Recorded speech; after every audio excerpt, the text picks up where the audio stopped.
Hi besties, welcome back to another monthly wrap up, and this month I read 9 books, which is one less than I usually do, which I don't know how that happened, but it's fine. So let's get into it.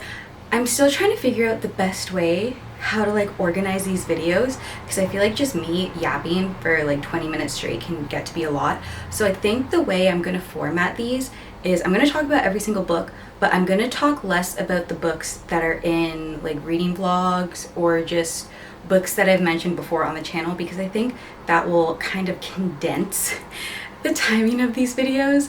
And yeah, I just wanted to tell you guys my thoughts behind that, because why not? So let's get into it. Starting off with an audiobook called One Last Stop by Casey McQuiston, and I gave this book a 3 or a 3.5 stars out of 5. And it was because the ending wasn't too interesting, or it felt slow in the beginning and then it felt like it dragged on at the end. But it was a really cute story and I did really like it. It was just the good part was sandwiched in between two parts that I really didn't it didn't engage me, and that's probably why it got a 3-star. I think if it was maybe 100 pages shorter, I probably would have liked it more. But this story follows August, and she just moves to New York, and then she meets this really interesting girl on the subway who is Jane, and it turns out that Jane can't leave the subway, and it's some sort of magical trick. It's magical realism. It kind of reminded me of the 7-Year Slip in that way. So it kind of just goes from there, and then August tries to help Jane get off the train, and the story kind of just follows them two in New York. It was really, really cute, and I think I loved it so much because of just the community that is found within the book, and the found family is just, I think I really, really love that storyline. But it dragged on a little too much for me. The Dead Romantics by Ashley Poston, I gave it a 4-star because it didn't live up to the 7-Year Slip, but it was still really cute. And I started this, I think this was the first book I read in October, so it kind of just set the fall vibes, which is great. And I think it was a really cute story.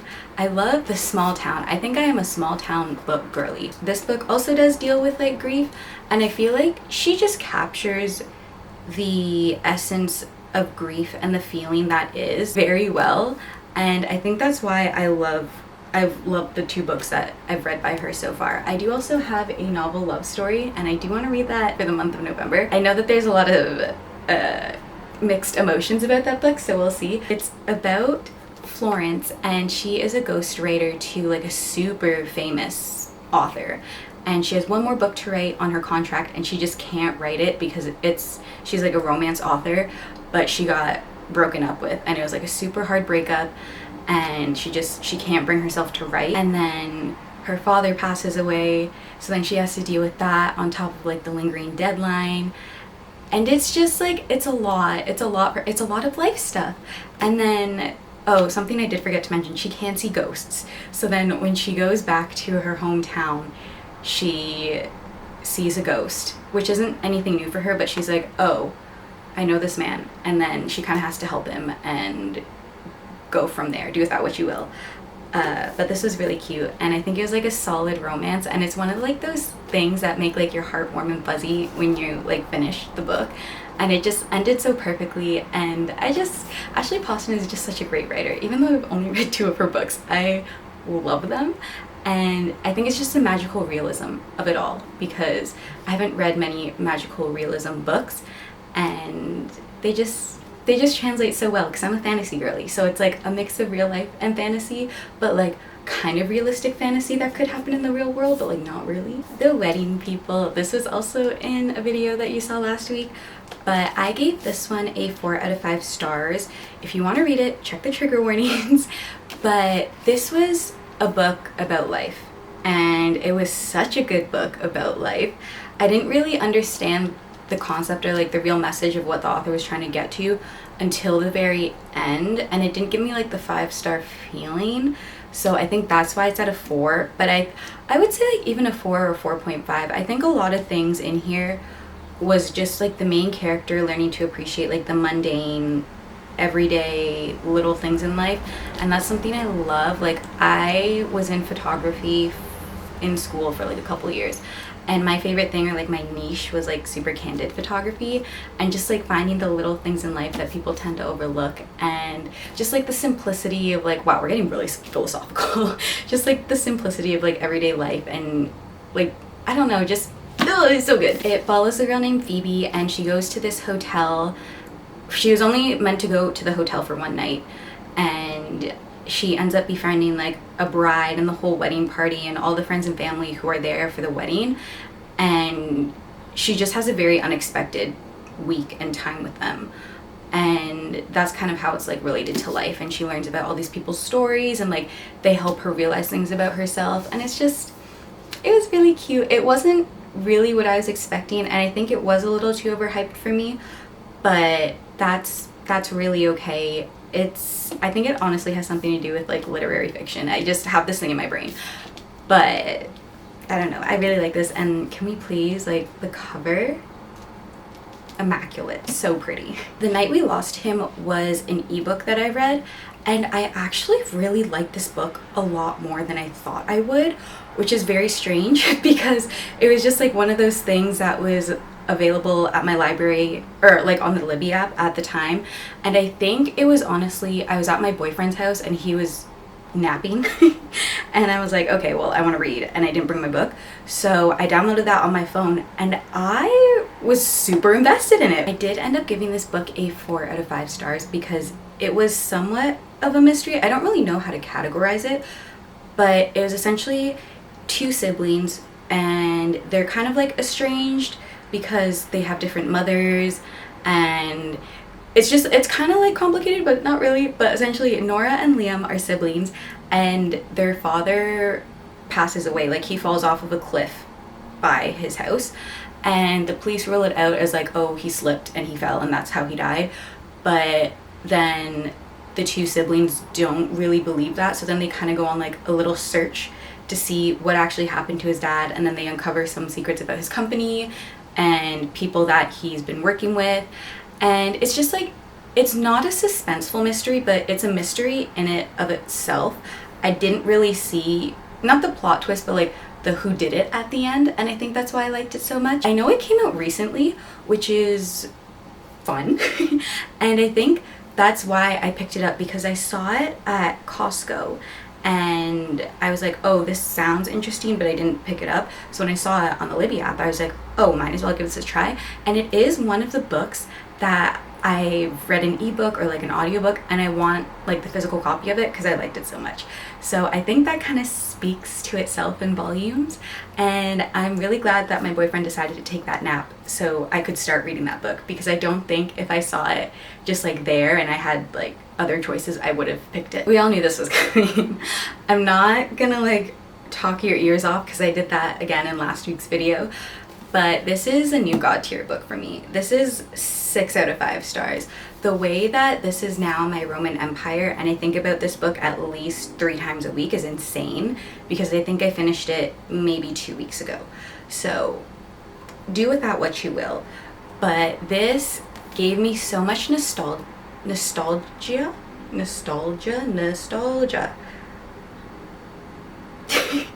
Because it basically just reminded me of like Divergent and How to Train Your Dragon. And if you guys didn't know me in like grade 6 to 7, that was a whole era of my life. Was like, I was just obsessed with Divergent.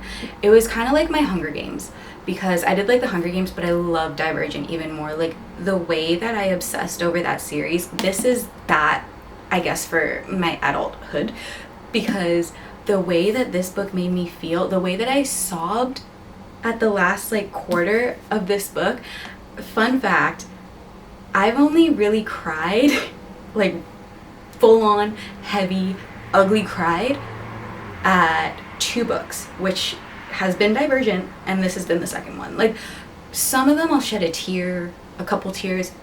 I sobbed. I was sobbing. If you haven't heard about this book already, please just go pick it up and read it, because you will not be disappointed. I can guarantee you that. Like, I will die on that hill. This is so entertaining. There was never a dull moment. Like, I was never bored. The pacing in this book was amazing. I was hooked from page 30. Probably page 1. Honestly, let's be honest, the action started right away in chapter 1. 3 chapters in, and I already had the 5-star feeling, which is like insane. But please just go, if you like dragons, if you like action, if you were into like Divergent or the Hunger Games when you were younger, I can almost guarantee you that you're gonna love this book. Carrie Soto is Back by Taylor Jenkins Reid was also an unexpected read, but I had no clue if I was gonna like it or not, because I'm not like a super avid sports follower. I kind of just loosely follow football, but like anything like tennis, I've played tennis before, but the story is literally about a tennis star and like playing in the tennis competitions and the, what is it, like Wimbledon and all of those things. It might not be Wimbledon, and that might have actually been really embarrassing, but that's fine. But it follows Carrie, and she's retired. She was like the best of her generation, I guess you would call it, and she's kind of obsessed with being the best. So now she's a retired tennis player, and she realizes that there's an up-and-coming tennis player who is going to, or like she's on track to beat her record, and Carrie's like, can't have that happen. So she comes out of retirement to try and keep like her record. And it's a very interesting story. And I think one of the things I love so much about Taylor Jenkins Reid is that she makes me care about things I never thought I would think of. Like, I think I said this in Daisy Jones and the Six, but I feel like she could make me care about rock and make a rock interesting sort of thing. And I feel like I learned a lot about tennis listening to the book. It was an audiobook, and I think I would give this like a 3.5 or a 4 out of 5. Like, I think it was because it was tennis, but like I think what she does so well is the relationships and the complexities of some of her of all of her characters, main characters in the book. And I don't know, there's some parts of it where I was like super invested, and I was like, there is no way that I thought I was gonna get invested in like a tennis book and like be at the edge of my seat, or like I'm walking and my heartbeat is like picking up because it's like, what's gonna happen sort of thing. So this was a great one, and I did pick it up because it was Taylor Jenkins Reid. And funny enough, I think yesterday, she announced that she's gonna be releasing a new book next summer, either in June or July of 2025. And it's about an astronaut, or not an astronaut, someone on, or like they speak to the astronauts, someone who works at NASA. So I'm super excited for that. And now I just want to read Taylor Jenkins Reid's backlist. I have one of her books here, which is going to be on my TBR for the month of November. But I just love her so much, and it was a great book. A Gathering of Shadows by V.E. Schwab, which is a continuation of the series that I started in September. And I gave this book a 4 out of 5 stars as well. We had a lot of 4 out of 5 star books this month, but this one was, well, this one made me confused, because after the ending of the first book, I was like, it ended so well, like where do you really go from there? And I was just a little confused. The beginning was a little bit slow, which I wasn't expecting from the second book in a series, because usually the second book is like, you don't really have to explain the world or like the characters anymore because you did that in the first book. But they introduced another character, and that's kind of like, I guess, what they were doing, and they're kind of just like catching you up. The real like action part or like build up only happened in the last like quarter, and I was like, all of this build up for like that short of a, you know, like section. But it's okay, because I think that the way that V.E. Schwab writes something, it just itches something in my brain that I love. And like I said, like the first good chunk of this book, there wasn't much going on. It was kind of just like building upon the past and what happened and introducing someone new and like the concept of these games that are going on. But like I was still very much intrigued. Like I wasn't bored in that sense. Like it wasn't in the sense of Fourth Wing where it was like there was something happening all the time, but it was just she knew how to keep my attention even in the not so action-packed parts of the book. This one follows Lila, and I really like Lila because she literally, her whole thing is, I chase trouble and I chase danger because I want to feel like I'm living. So just do with that what you will. She makes some really dumb decisions, but like in the end it turns out to be really entertaining. But it's just, she knows how to make such an amazing fantasy world, and like how to world build and like characters and relationships, and oh my god, it's so good. I do want to read, I think it's Vicious. I think that's the other series she has, so I'll get to that eventually.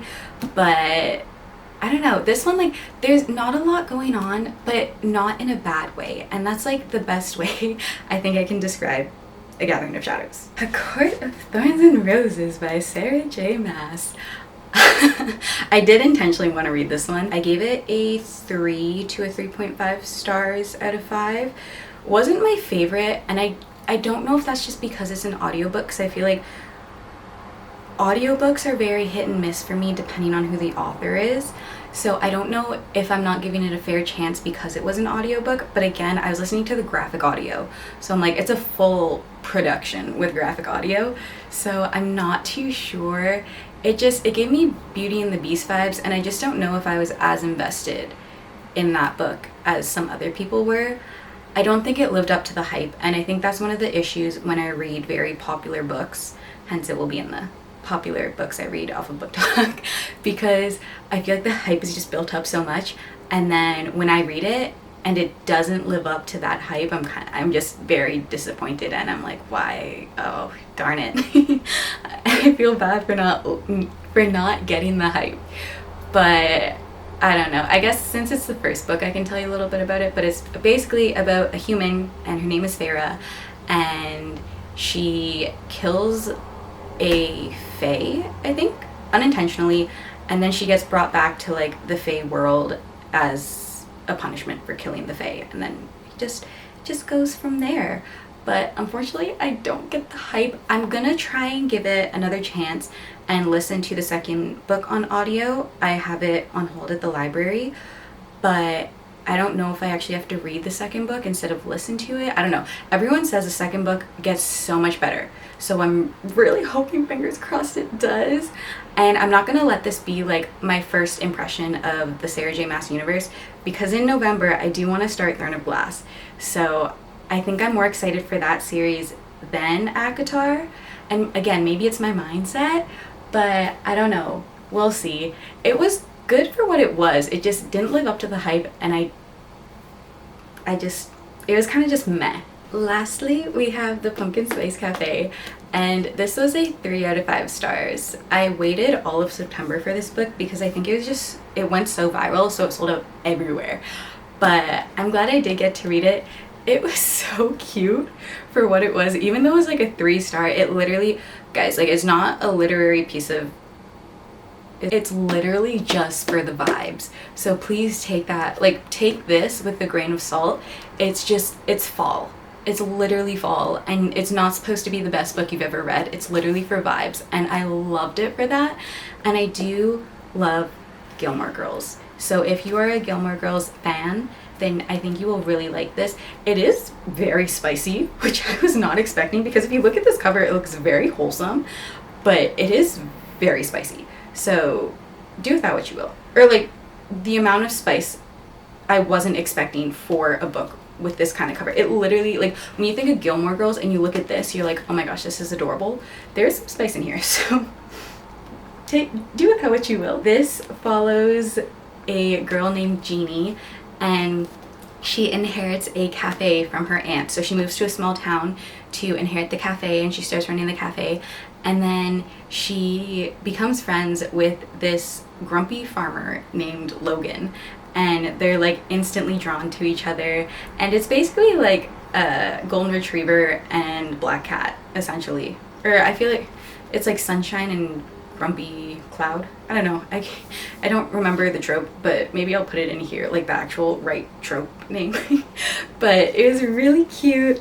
And honestly, just take it for what it is. It's just fall. It's just fall. It's fall vibes. And when you want like a nice fall book, this is it right here. So here are the 5 physical books I read, plus the 4 digital books I listened / read. And I had a great time this month. Honestly, I think Fourth Wing just made my month. I'm really not gonna lie. Like, I think I'm gonna call this a good reading month because I read Fourth Wing, and it is a new God tier book. So with that, I hope you guys had as much fun with me as I did with you guys just yapping about books, because honestly, this is literally just a channel for me and my besties, because who else is gonna watch me yap about books? I don't know. Thank you guys so much for watching and for spending some time with me today. It really means a lot. And I will see you guys in the next book video, whenever that may be, whatever that may be. I actually don't think I have a plan for the week after this, so we'll see what happens. Bye guys.